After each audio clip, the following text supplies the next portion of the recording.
Swadika, good morning and welcome to Newsline. It's Tuesday's edition, February 17, 2015. I'm Cholapan Zanarula. Thank you very much for joining us this morning.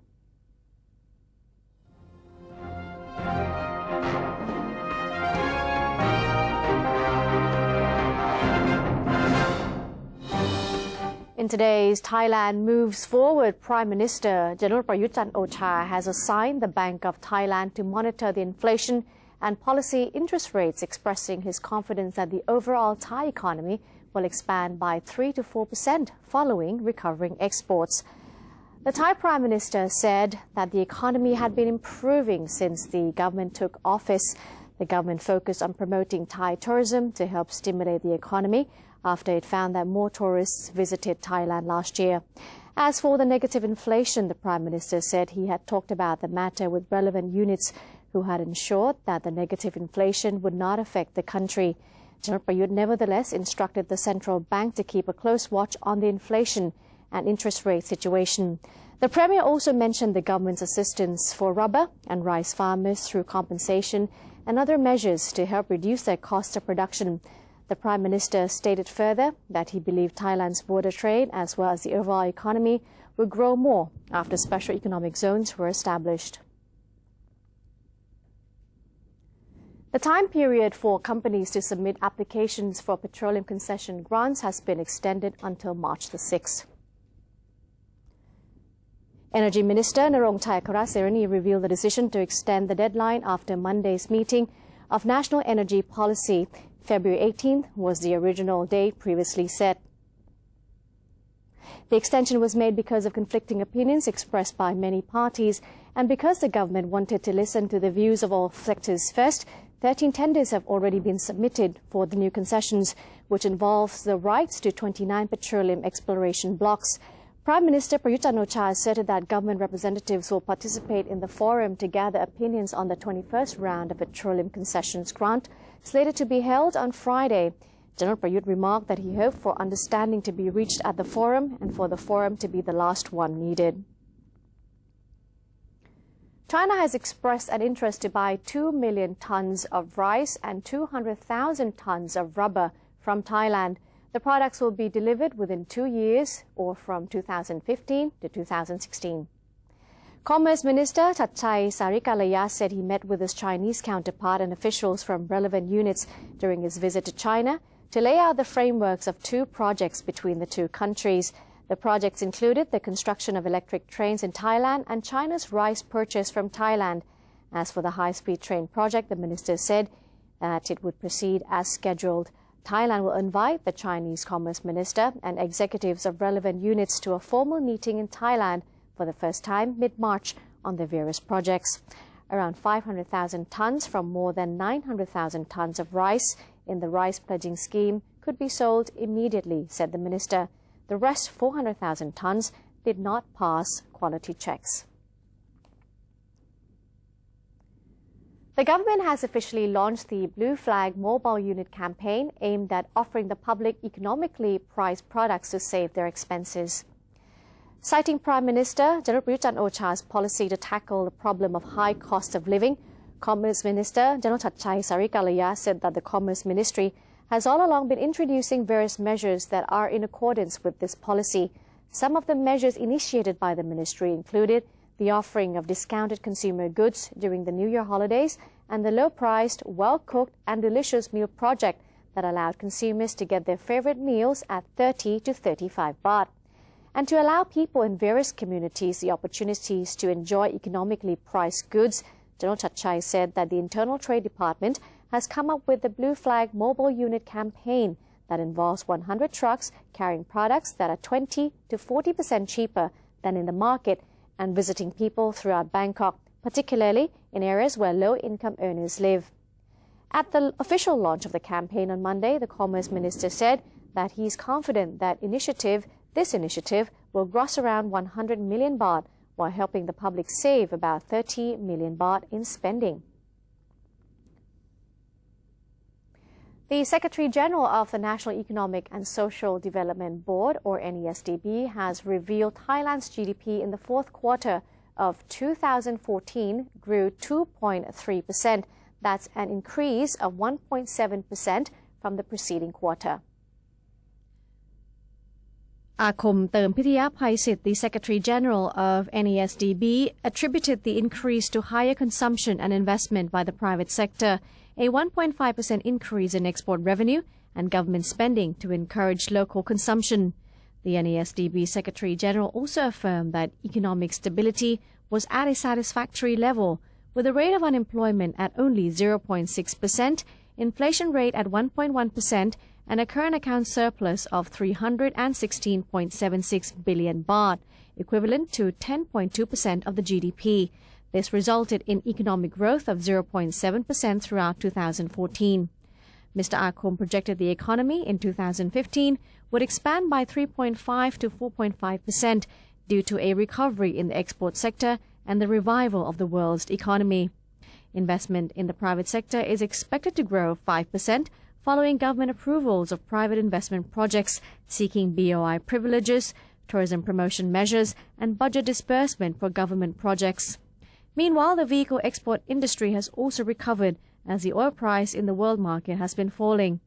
However, the NASDB Secretary General said that big barriers to economic growth are falling prices of agricultural products in the wake of the fluctuating world economy and the strengthening of the Thai baht. Thus, the NASDB advised the government to bring forward its assistance to low-income farmers, support SMEs, and expedite exports and investment projects, especially on transport infrastructure and the special border economic zones. The minister attached to the Prime Minister's office has urged Thai people to uphold a stronger sense of nationalism. Prime Minister's office minister and permanent secretary to the Prime Minister's office, Mom Luang Panadda Disakun, delivered a special lecture on Monday on the ethics of Thai civil servants in the era of reform to a group of justice-related government officers. During his lecture, Mom Luang Panadda asked participants to be determined in upholding the integrity of Thailand, just like the world has witnessed in the past. The Prime Minister's office minister cited the year 1967, when the country was designated the first summit of the Association of Southeast Asian Nations because of Thailand's highly revered King Bhumibol and the nation's known sense of unity. He stressed that long-running conflicts and divisiveness in the country cannot be referred to democracy, and all must help to restore peace and also rid Thailand of corruption. The National Legislative Assembly, or NLA, is expected to approve the amended Military Court Charter Act on February 20th, while assuring the public the expansion of military jurisdiction will not affect civilian rights. NLA member Vice Admiral Grisada Jaran Panit, who is the secretary of the NLA subcommittee in charge of reviewing draft laws, confirmed that it was essential to pass the law as the amendments would update criminal court procedures to coincide with present times. He also confirmed that the proposed law had been in the works since before the seizing of power by the National Council for Peace and Order. Articles in the proposed bill have raised the concerns of the United Nations Human Rights Watch and Amnesty International, particularly Article 46, which enables military commanders to detain suspects for up to 84 days. Representatives from the European Union, or EU, have also called on the government to stop prosecuting civilians in military courts. And the National Reform Council has approved a new set of meeting regulations which have been proposed to help the Council work in a more efficient manner. The NRC sitting deliberated the draft amendment of the 2014 meeting regulations before members voted 217 to 4 to approve the new rules proposed by the drafting committee. Drafting committee's member Alongkorn Polabut said that the amended regulations are intended to make all details more aligned with the duties of NRC members, with some additions related to the works of all Council committees. After the new regulations were accepted by the Council, NRC President Tianchai Kiranan told the sitting that there would be in immediate effect before the meeting moved on to implement new provisions under the amended rules, including the appointment of new members to the NRC whip. Representatives from political parties have voiced their suggestions on the drafting of the permanent charter. Drafting Committee, or CDC, to heed opinions from political parties. CDC spokesperson General Ratanawanit said The new charter will provide a transparent and fair electoral system. Permanent secretaries of each ministry will act as ministers while the general election is being held, he said, adding that there will be no more than 480 geographical constituency MPs and no more than 200 seats for party list MPs. According to CDC spokesperson, the new charter will allow the Senate to propose legal bills which will be submitted to the lower house for consideration. Furthermore, he said the Senate will be responsible for conducting a background check on every individual running for Prime Minister. A representative from the Democrat Party, Jarin Laksanawisit, said his party was concerned that the structure of the new charter would weaken the Thai parliamentary system. One of his suggestions was that the Prime Minister, who has been defeated by votes of no confidence, must dissolve the entire parliament instead of just being stripped off the rank. Meanwhile, a representative from Pheu Thai Party, Samat Kaomichai, voiced his support for the CDC to establish the National Reconciliation Commission, saying such matter should be done as soon as possible.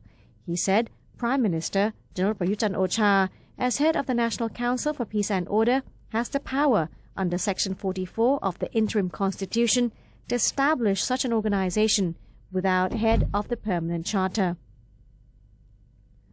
Orchids, the queen of flowers, have long fascinated collectors, especially in China and the West. Thailand is one of the largest orchid exporters, and there is huge potential for the Thai orchid market since countries such as China have sold about 10 million orchid plants each year. Kun Niranut Traijakwanit has a story. Thailand plays a vital role in the production and export of tropical orchids, since Thailand is the world's second largest orchid exporter after the Netherlands. Each year, Thai orchids bring considerable income to the country, worth approximately 3 billion baht per year. In response to such industry growth, the government has arranged an orchid fair to sell top-quality orchids at attractive prices near Government House in Bangkok. The Thai government has drawn up a Thai orchid market development project to broaden the distribution channel for Thai orchids, especially the local market. At this moment, the Prime Minister Prayut has been set up a market next to the house of the government. It has been helped a lot, for boosting the sale to the grower, and at the same time, it has been helping for the export because there are so many tourists and foreigners come and visit the market, and we could get some promotion from that point. So I hope the government will try to help in this market, to help setting this market again in the next 2-3 months. At the same time, Prime Minister Prayut has been set up a committee that the government will try to set up a central market of the Thai orchid and ornamental plant. This market will help a lot for the export of the Thai orchid too. So I hope the project will be success in very short time. The government is promoting orchid trade in a bid to boost the country's income. This can be achieved by stimulating the domestic consumption of orchids and organizing orchids farmers markets, as well as setting up a central market of Thai orchids to increase distribution channels, introducing innovations in eliminating orchid trade barriers, and to expand the capability of Thai orchid producers. Orchid fairs is a channel to boost the top-quality orchid market and support new manufacturing technologies in orchid trading to meet global standards. At the market, vendors are selling export-quality orchids at prices lower than those sold in markets elsewhere. These orchids are brought directly from orchid growers, community enterprises, and the Thai Orchid Entrepreneurs Cooperative. If you are interested, the event is held on the street along Padung Gung Kasem Canal in front of the Government House every Monday to Wednesday until the end of March. I'm Niranut Traijakwanit reporting. Marmara Schools from Turkey hosted its 13th International Festival of Language and Culture, or IFLC, with the Thai Ministry of Education the past Sunday. Let's hear the report from Kun Lisnari Wichitsarasat. Audiences cheered and waved their country's flag in the air at the Ratchadalai Theatre after the youths in their national costumes belted songs in their native languages. One of the songs, sung in Thai and Turkish, sends the message that different cultures make the world colorful. There was also a team of singers from ASEAN countries symbolizing the unity between the nationalities. Students from all over the world participated at the 13th International Festival of Language and Culture, including from Albania, Azerbaijan, Bangladesh, Bulgaria, Cambodia, France, Germany, Indonesia, Laos, Malaysia, Myanmar, Philippines, Tajikistan, Thailand, United States of America, and Vietnam. I just finished watching the show of the students at Marmara schools, and they're all talented students with great vocal talents. They were singing in different languages, and so I just want to ask them how they feel about being in a place with people with different cultures, singing different languages, and interacting with people from all over the world. I think it's a very new experience because for the first time in my life, I saw that many foreign people speaking so many different languages. Some countries I don't even know about. It's an amazing experience. Yeah. Well, I think like this was awesome because this is the first time I met a lot of people come from a lot of countries and speak a lot of different language like Indonesian, Thai, and Turkish, French, everything. Experienced a lot of things that I didn't know it exists in this country, and I never saw those things in my country, and it's really great and fun. I love to see other peoples in other country, so I love this festival. The International Festival of Language and Culture was created to showcase the languages and culture of various countries participating in the festival so that peace and unity would prevail from the understanding of different cultures. It is held every year, and the next festival will be hosted in Manila. For more information, please check out World Wide Web, intflc.org. Footage by Gontev Sujira Pati and listener Wishit Sarsat, NBT World reporting. And that's it for Thailand Moves Forward. We'll now take a quick break, also having a look at the exchange rates and commodity prices.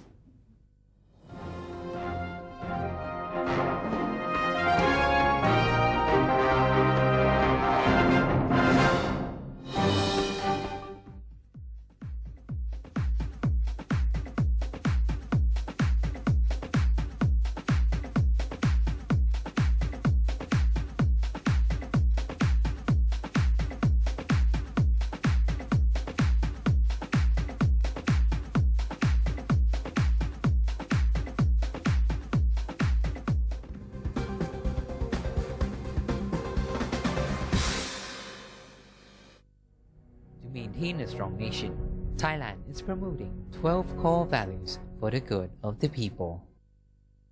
The 11th core value: keeping physical and mental strength, unyielding to evil powers or desires, having a sense of shame over guilt and sins in accordance with religious principles.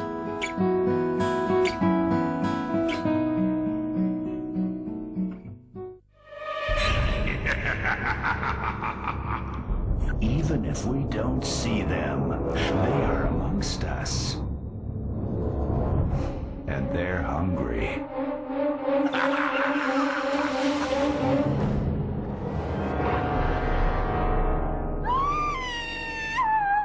Slay your power-sucking monsters. Take their power away. Think when you plug.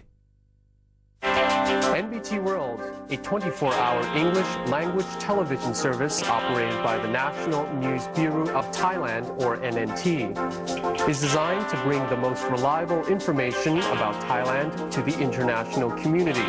NBT World is available on various platforms, including via C-band set-top boxes, GMMZ Channel 202, PSI Channel 272, and a live stream on thainews.prd.go.th/newsing. You can also follow us on facebook.com/NNT News or download the PRD News EN application on your smartphones. NBT World, a vision of Thailand.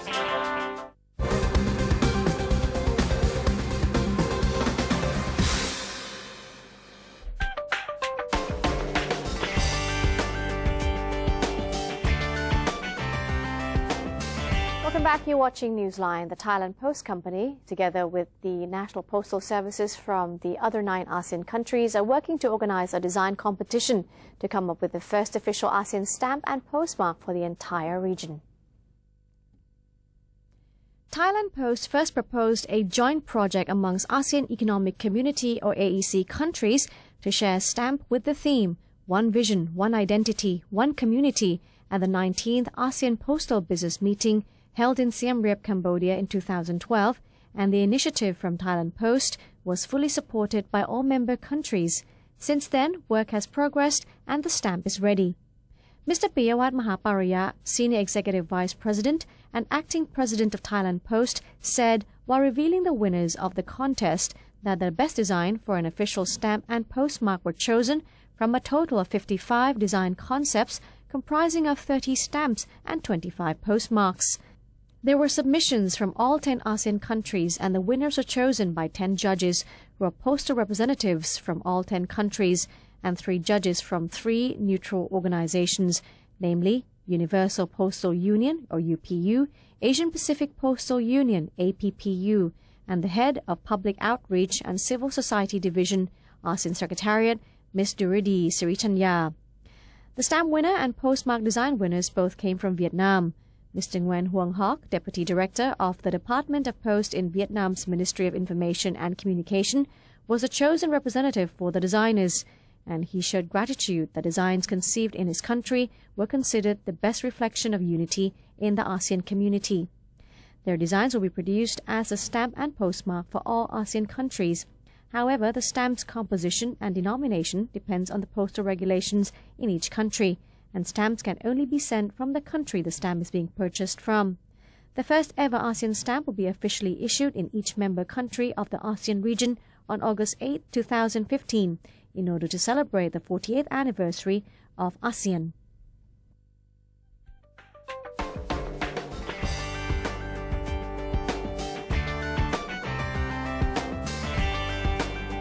A strong earthquake with a magnitude of 6.9 struck off northeastern Japan this morning, and small waves were reported along the northeastern coast after Japan issued a tsunami warning.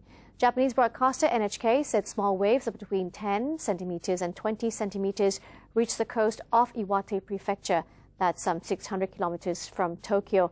NHK said thousands of residents in the area were ordered to evacuate. There were no immediate reports of damage or injuries. And in our next news, Egyptian jets bomb Islamic State targets in Libya a day after the group released a video showing the beheading of 21 Egyptian Christians.